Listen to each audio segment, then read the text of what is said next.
next story up, I actually saw this story as soon as I woke up this morning. And that would be a story about Doja Cat. Mama named her Amala Ratina Zandil Diamani.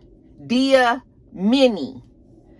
Amala Ratina Zandili Diamini. What the fuck? What is she? That clearly, I know she's mixed. I know somebody is black in there, but Amala Ratina Zandli Diamani Diamini is Doja Cat's real name, you guys. Anyway, her mother, child, Lord, what the mama name? Her mom, okay, Deborah Elizabeth Sawyer. So her father, her mama's, I wonder if her mom is black and her, anyway, child, don't matter. Her mother, Deborah Elizabeth Sawyer, put a restraining order and tried to get a restraining order for both her and Doja on the brother. His name is Raman Daliando Diamini. Raman Dalitando. The name's not important. Just know that the mama tried to put a restraining order on the brother because the brother be over there wilding, okay? And the brother apparently got into it with Doja recently and busted her in the mouth and knocked her fucking teeth out. Now, I don't know how mad you got to be to hit your own damn sister in the mouth and knock their teeth out, but there's a problem there, okay? And we need him removed. So I understand why the mom would want to put a restraining order on him, because if he was doing shit like that, you don't just come out the gate doing shit like that. That mean that brother and Doja then got into it, and the mama and the brother and Doja then got into it, and then it's been problems with that brother, okay? And when you get to drawing blood, then that's when we got to do something else. So I guess the mama was just like, okay, no, you can't just be over here hitting people in the mouth and shit, all right? So she put out a restraining order. Well, she went and tried to get a restraining order for both herself and her daughter. She also put on the paperwork that not only has he knocked her teeth out, but he's also left cuts and bruises on her previously, which means that there is violence, physical abuse that's happening there. So the judge ended up granting her a temporary restraining order for the mother, okay? But the judge would not grant one for Doja Cat because you have to file your own restraining orders. I can't go and file a restraining order for anybody else, okay? And as of now, as of the time that the articles that I read, Doja Cat had not tried to press charges or get a restraining order or anything like that. So as of now, the mom has a temporary one. I guess she's pushing for a permanent one. Doja is still not under any kind of protection, and the brother is still out there. I feel like Doja Cat maybe knew that her mom was doing that, maybe hoping that she had to know that. I mean, nobody's lawyers told them that you have to file your own restraining order. So that's why I was just like, either Doja knew that her mom was going down there and thought that maybe she could do it for her, because of course Doja Cat at the courthouse is going to draw attention, okay? But TMZ I told you guys, they have people that comb court records and look and see what has been filed daily and see if there's anything of any importance, when it comes to celebrities, so that they can report on their show. That's probably how they found out about it. Doja probably didn't even want any of this shit to go public. She's got a tour coming up. The European leg of her tour is coming up. It starts in the summer, so she got enough time to, fix her grill situation and all, but yeah, no, so I don't know what's happening over there. So yeah, that's too bad. I hope they can work all that shit out. But in the meantime, brother, you need to keep your damn hands to your face. To yourself. And stay over there.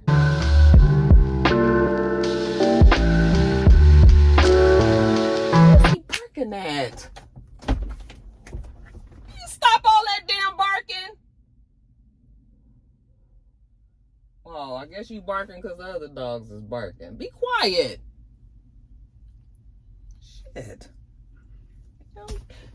Throat gonna be hurting. All right, you guys, next story up. I swear I said that I was gonna retire this girl, but I just had to do this story real fast because this shit got on my damn nerves, and I was just like, what is wrong with Tamar?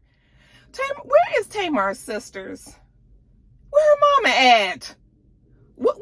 Where the daddy? Somebody please get Tamar and just have her get off of social media. All right, now you got your man. You wanted your man back. You got him. Okay, you thought I was gonna let some crackhead take my man. Okay, so you got your man back and everything. Can you just go be with your man?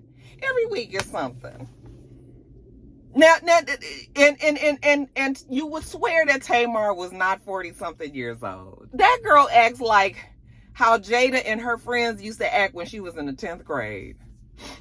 I just am like, what is wrong with Tamar? She loves to be in the middle of chaos. Even though this story didn't come out from Tamar, I feel like her even, let me just tell you what happened. So JessieWoo, you know, JessieWoo and Tamar was on the Dish Nation together. I didn't even realize that JessieWoo was on that show, but good for her. Maybe I did and forgot. Okay, I kind of feel like I might have even mentioned something about her being on that show on here. So maybe maybe I knew and I forgot. But these two were on the show together. I guess they was friends or whatever. And what? I guess they all must have went out at one time recently. And Jessie had a friend with her there. Now, according to Jessie, this friend is just like a friend, but like not a friend like that. Not somebody that she fuck with tough or whatever, but this is one of her homegirls or whatever. And they was at a club, and apparently Tamar was there with her man JR, and the girlfriend of JessieWoo was let Tamar tell it flirting with JR. Okay, Tamar's man. And instead of her, I mean, I can't see Tamar just letting shit like that slide in front of her face, but if that's what she did, she turned around and texted Jessie and was just going crazy like, you need to get your friend. What's wrong with your fucking friend? I'll kill that bitch. You know, she tried and talked to my man. And Jessie in the text messages is like, wait a minute, Tamar, wait a minute. Who are you talking about? What? Who? What friend? Like, call me. Answer the phone. I'm trying to call you. Tamar is going off in the text messages, and I'm thinking that Jessie must be trying to reach her, but she won't answer the phone. So now she's just texting her, and she's texting her back like, I don't even know her like that. You know, it don't have to be like that. Like, if you would, let's just talk. Like, you know, you my homegirl. Like, why are we going through, like, answer the phone, right? And Tamar is just going on. So I just looked at that video that JessieWoo did, and I was just like, typical Tamar. Okay, typical Tamar. All right. Well, today, Tamar decided to answer the JessieWoo thing because I guess everybody is in her comments. But what I'm saying is Tamar needs to get off of social media because everything don't have to have an answer. Okay? She gets on social media today and trying to explain why she was like, first of all, let me just say, I was drunk. Okay, I was hella drunk, and, you know, I was texting her because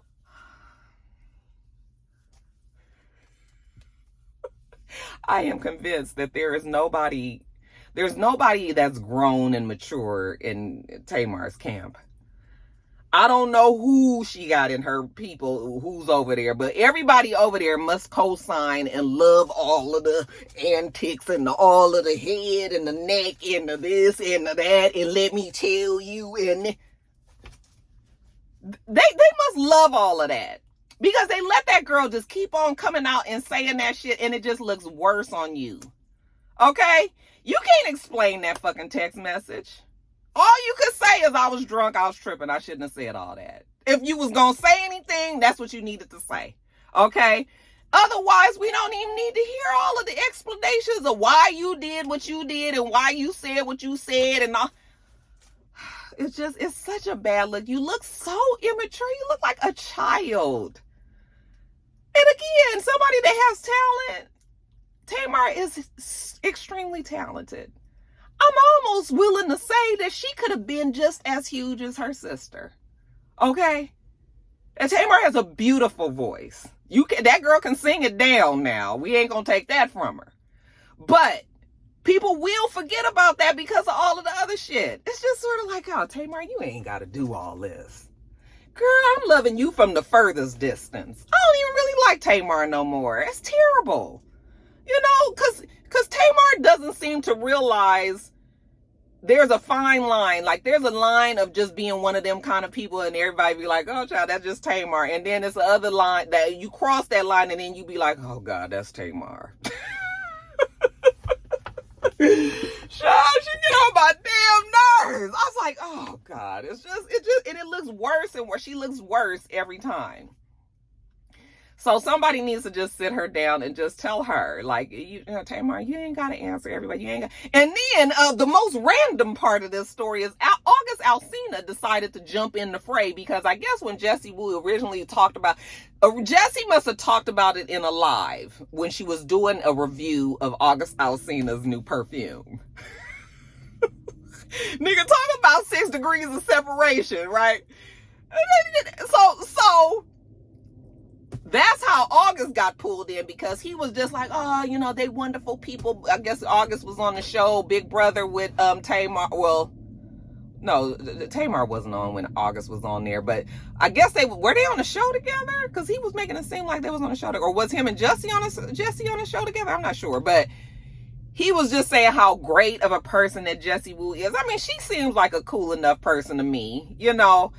And I don't know if child, all I know is somebody needs to get Tamar, whether she's right or wrong. At this point, Tamar just needs to get off the internet. Go be with your man. I have a feeling that man can't tell her shit. I bet you he can't say, baby, you need to get off of that. I bet she don't listen to a motherfucking word that he say. Okay? Because that damn Tamar headstrong. Child, I'm moving on. We done talked about that long enough. Let me move on to the next story, you guys. But I am just, oh, Tamar is so tiring. Y'all not tired of Tamar yet?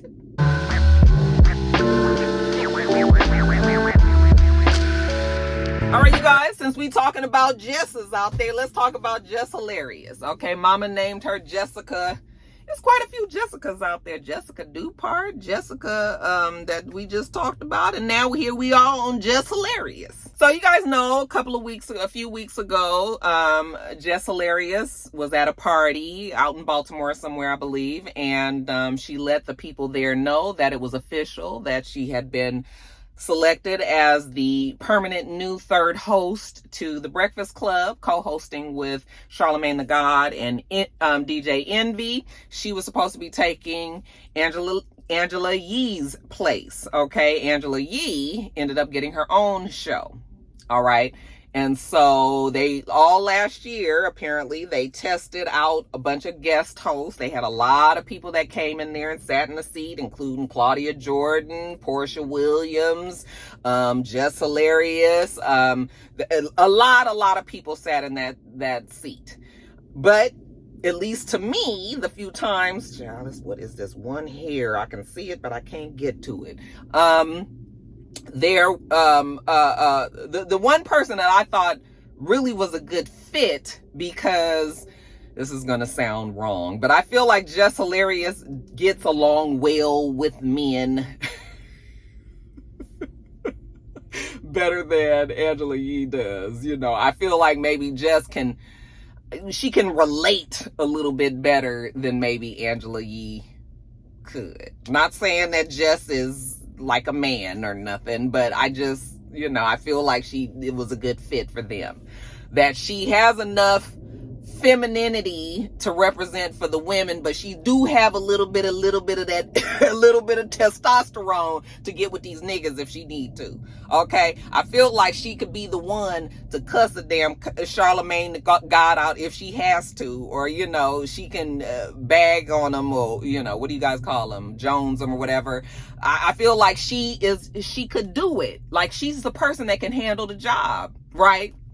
And we've seen Jess, she's been trying to promote herself and so this was a great job for her. This was going to be a great thing. This is pushing her over into the next level, okay, of her hustling and trying to get to where she be.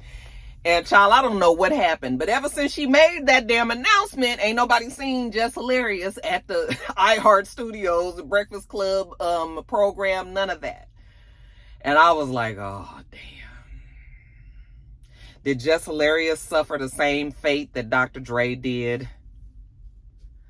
Because you guys remember when Dr. Dre got that big Apple deal, and then Tyrese fucked it up because Tyrese went on his social media and was just like, hey, congratulations to my boy Dr. Dre. He just got this big mega billion-dollar deal with Apple. And Apple was just like, wait a minute, hold on. We did not tell you to announce that. Why does Tyrese know? Okay, let's pull the shit back. We ain't doing it now. He blew it for Dr. Dre. Okay, and that's when Dr. Dre was originally trying to get the Beats by Dre thing to tie in with Apple. Eventually it worked out, but he didn't get the money that he was supposed to be getting. They did do the thing, but it was supposed to be a better deal. But Dr. Dre spoke too soon, or should I say Tyrese did. And this is kind of looked like the same thing that happened with Jess Hilarious, but in her case, she did it to herself. Maybe she was just excited, and maybe they were like, oh yeah, we think that you're going to be the one, it's just, and she just took that conversation and ran with it. Okay, but you guys know, like I know, is that we don't make no announcements until the ink is dry. And really, you don't need to make no announcement till the check clear. Okay, let's make sure that a motherfucker got the money first. We got contracts that is in place, and everybody is signed on the dotted line, and everybody understands their new role, what they supposed to do, where they supposed to be.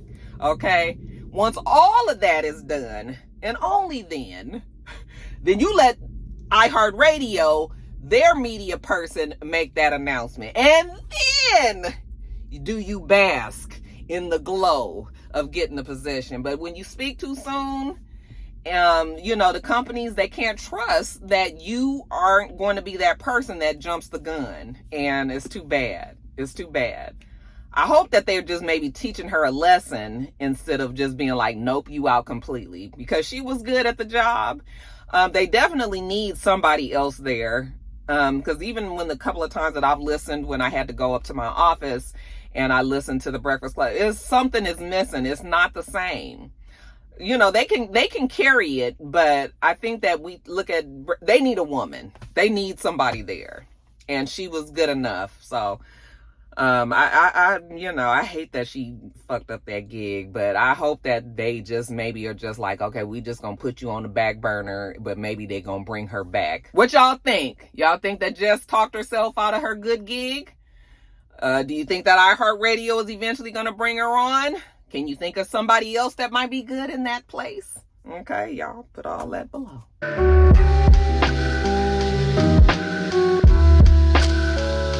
All right, you guys, next story up.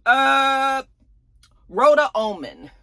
RodaOnTheRun, you guys, that name might sound familiar to you guys. She is the 33-year-old woman who got on social media and said that she was attacked by a man with a brick because she would not give him their phone number.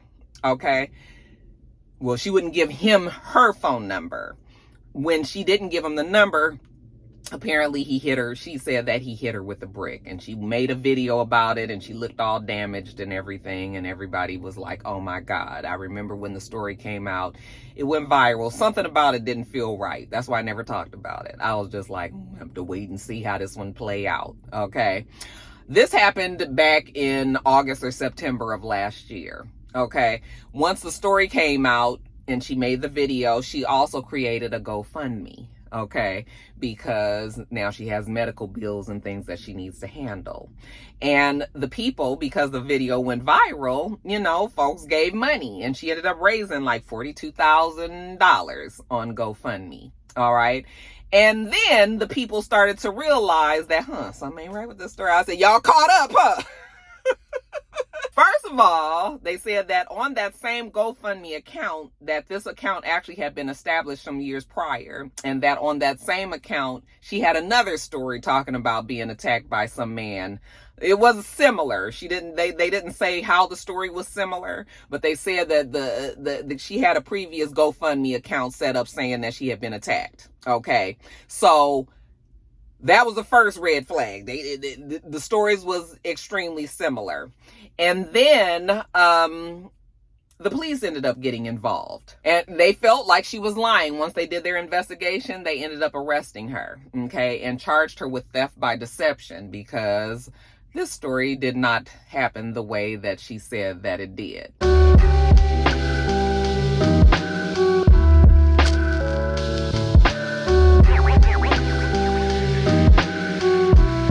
Now, the original first story that she came out with when she reported it to the police was that she was okay, the original story that she put on GoFundMe was that her and her friend was walking down the street. A guy walked up to her, wanted to get her number. She said no. He hit her in the face with a brick. That was the original story. Okay. Then when the police got involved and arrested her, she told the police that, okay, her and her friend actually was at a club together. And this was in Houston. I'm trying to think of what the club name was. I guess it's not important. But anyway, her and the friend were at a club in Houston, I believe. And she said that a guy there ended up assaulting her, hitting her with the brick. Okay. Then the story changed to her and her friend was at the club and they had come outside and they were talking to two guys. So her friend was talking to one guy and she was talking to another guy, and they got into an argument. I mean, when the guy asked her for the number, he hit her with the brick then. Okay. So she's had 3 different versions of this story. Now, the friend they ended up reaching out to, and the friend, first of all, the first story that she gave was, yeah, they were in a car with these 2 guys, and it was I'm sorry, I left something out. She was also saying that the guy was an Uber driver. She ended up adding the Uber driver part of it, like in one of them second or third versions of the story. But she said that she thought that the guy was a trafficker and was trying to kidnap her because there was other women in the car and all this. So the story just kept getting bigger and bigger and more fantastic and more outlandish. The original story that the friend told him was like, yeah, we were in a car together with these guys, and she heard her friend say, ouch, that hurt, why you hit me? But she didn't see it. She just heard it, and that was it. When I read that, I was like, that was her friend just trying to keep things as vague as she can, not necessarily tell on her friend, but also not trying to get caught up in this damn lie either. So she was just sort of like, I don't know. I think I might have heard her say why you hit me, but I ain't see shit. Okay. So that's not even a witness that you can really, really rely on if you didn't see it. You just hearing it or whatever. So that was, the police was like, it's too many versions of this story. All right. They ended up pulling the camera because I'm just like, it's easy enough for the police to pull the camera. So you got to tell the story. So I think at one of them versions of the story, the girl ended up telling the police that they were in that car, the Uber car that I was telling you about, and that they was getting kidnapped and all of that. Child. So anyway, they pull the video. And they see her and her friend come out of the club with 2 guys. They walk up to a white Maserati. Her friend and the guy, one guy was up there at the front of the car talking, and she was on the side talking with her guy. And when, I'm assuming the guy must have asked her for her number or whatever, and she decided that she was not interested, she told him no. The police said that the guy did swing and hit her, but he had a empty water bottle in his hand. Not water bottle, like a, little individual 8-ounce or 12-ounce bottle of water. He had one of those in his hand, and he hit her in the head, which that shit can still do some damage, But of course, a water bottle is not going to do the same as a brick. Okay. And so she put 20 on 10.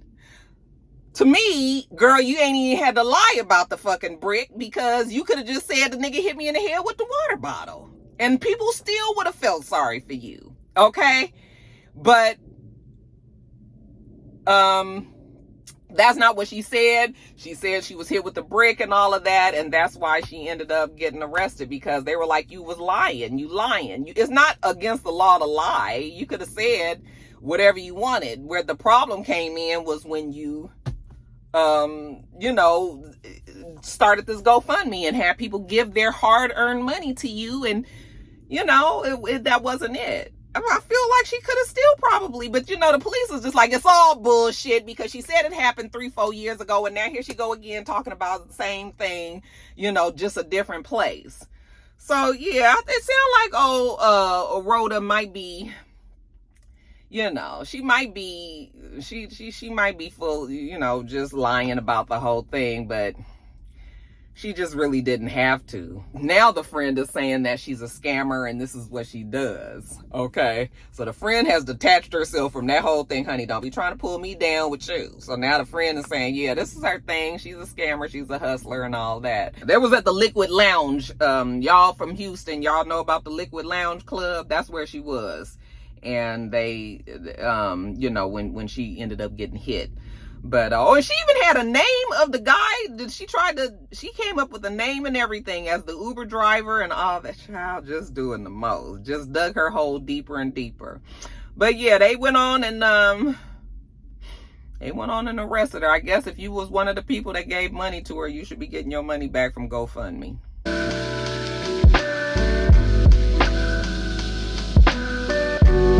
Next story up, Diddy and the alcohol giant I guess it's Diageo.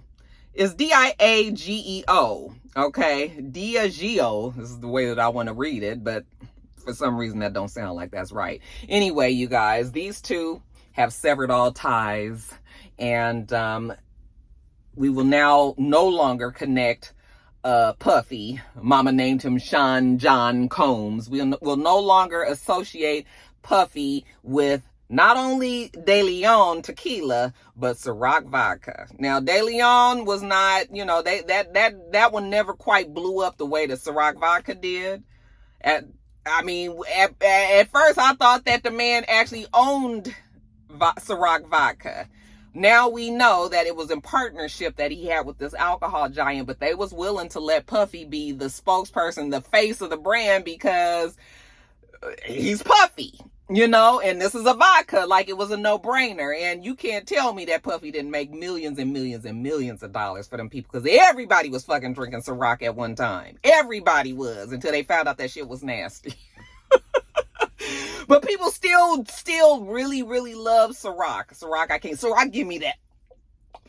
Anytime an alcohol make you do this, nigga, the only time you should be drinking that shit is if you just trying to get drunk. All right, if you doing shots and shit, you go on and, you know, you swallow it and then it throws it back up and it comes up and you got to swallow it again. That's what tequila does for me, y'all. I just be like, ugh. But even cheap vodka, that same way. I mean, I wouldn't compare Ciroc to like Stalichnaya or whatever it's called, but it do give me like Absolute vodka. It's like, ugh. But your cousins, y'all niggas know y'all was loving y'all up some Ciroc in that club, honey. And then they start coming out with all the different versions. I ain't gonna lie, I was on that pineapple Ciroc for a minute there. I was on it, y'all. But Ciroc was just an explosion. I've never seen any other alcohol that has been, no other rapper or entertainer rapper has been able to bring the success that Puffy gave to Ciroc. I didn't study them numbers or nothing, but it's just in my mind, that's how I feel about it. Okay. And but now that everybody thinks that they severed ties because of the Cassie case, but that is why it happened, but that's not where the case started. The case started back in May of last year. Remember, I told you guys that Puffy actually was suing them because he felt like they were neglecting the brand because it was known as like a black brand, with Puffy being the face, excuse me. So he felt like they wasn't really maybe giving the money and the marketing and everything that they could have been doing, because mostly black people drank Ciroc. And that could be true too. I'm sure that Puffy did most of the work. I mean, anytime you saw anything about Ciroc, it was only because Puffy was doing something. So, I mean, I think that Puffy did have a point, you guys. But all that shit got fucked up when, you know, Cassie did her case. And I'm sure the alcohol giant probably was like, nigga, this is our time right now. So now what was that you were saying exactly again? You wanted to do what now? You wanted to sue us because what? Yeah. But what about your lawsuit? Honey, the people was just like, no, we ain't gonna carry this forward. Like, what you want to do now?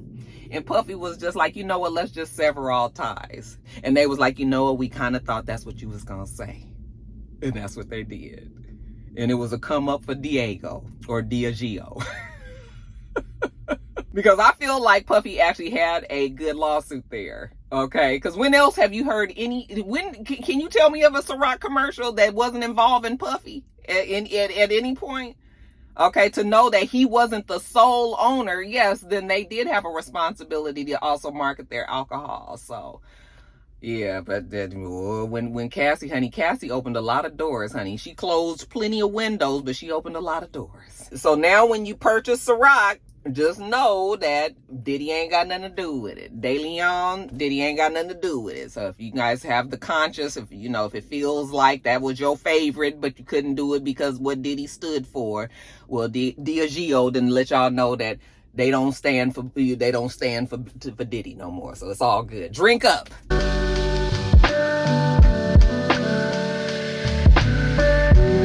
Then last story, you guys, Peter Thomas. What's going on with your boy? I mean, it's not surprising this story would come out. Because you guys, we've just heard so much about Peter. Peter's the only husband from Real Housewives that left that much of a mark that we still care about what Peter does. Okay, somebody cares, because every time you turn around, a nigga is up in the blog some damn where. Okay.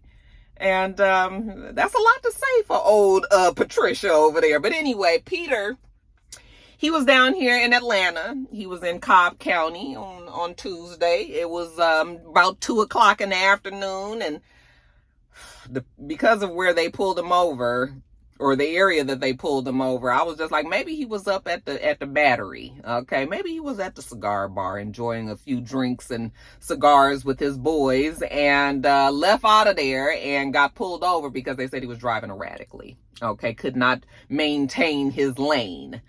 And yeah, 2:00, baby boy, you drunk already? So the police was just like, okay, so but yeah, we're gonna do a little sobriety test.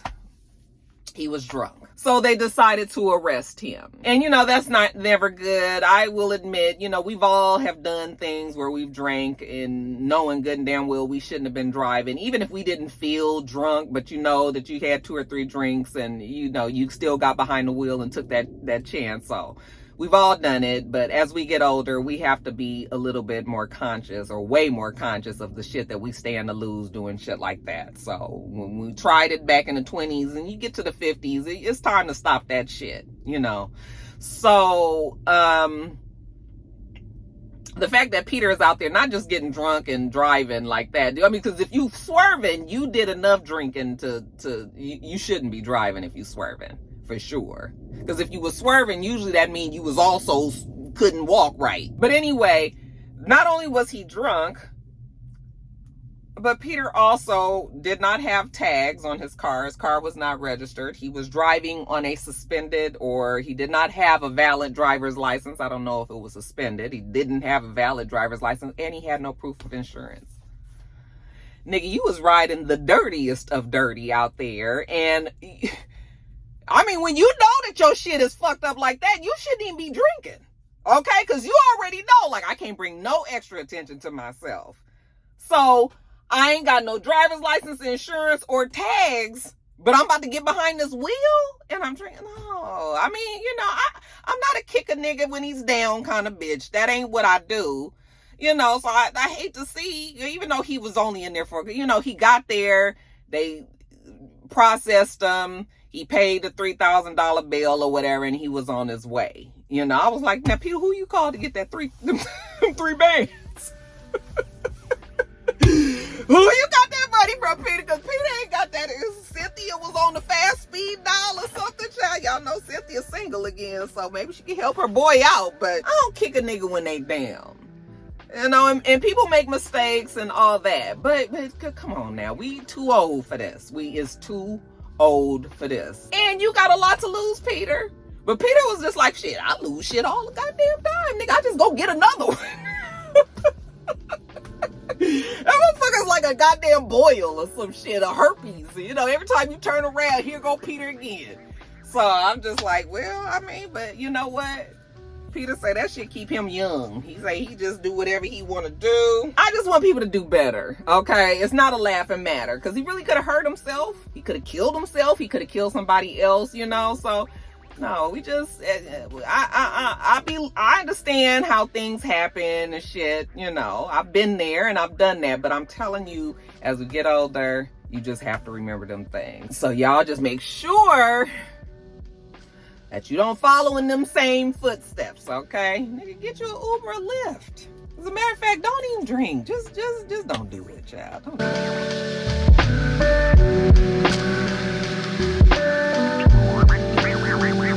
All right, you guys, that is it. Let me get on off of here, get on back in my house, child. It is cold as hell outside. Ooh, it's so cold. But I love this weather. As long as my power don't go out. That's the only thing. But yeah, this is right up my alley, you guys. Anyway, let me get on off of here. We do this every single week, so make sure that you thumbs up the video, comment, and subscribe. Y'all look at my nails. They growing good. Y'all see I took them acrylics off and I just put my own gel nail. I just painted them myself. I bought the little machine and shit from Amazon. I keep on saying I'm gonna start an Amazon store and do all of that, and I still ain't did it, child. But anyway, I'm real proud of my nails because they've always grown. It's just that once they get to a certain length, they start to crack down here.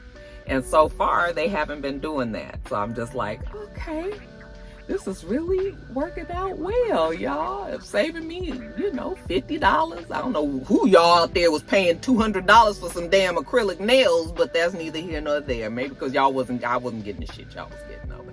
Anyway, why am I rambling? Let me get off of here, okay? Make sure you come back.